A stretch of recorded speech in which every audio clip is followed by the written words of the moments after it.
Միաժամանակ այսօր, այո, Սամվել Կարապետյանի վերաբերյալ ժամը 10:00-ին սկիզբ է առնելու, բարև ձեզ, մեր գործընկերն է, Տիկին Գասպարյան, խնդրեմ,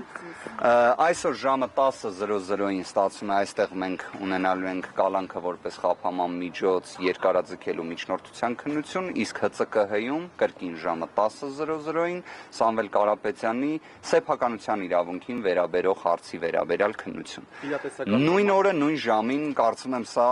առավել քան խոսուն է, եթե հետ գնանք 2025 թվականի հունիսի 17-ի հայտնի ֆեյսբուքյան գրառումներին։ Իրատեսական համարում եք այն սցենարը, որ եթե հեծին լիցենզիայից զրկեն, ապա Սամվել Կարապետյանին ազատ կարձակեն։ Մեկը մյուսով ընդհանրապես չեն պայմանավորում, ակնհայտ է մեկ հանգամանքը, երկու դեպքում էլ, որ երկու հանգամանքներն էլ ենթակա են մերժման։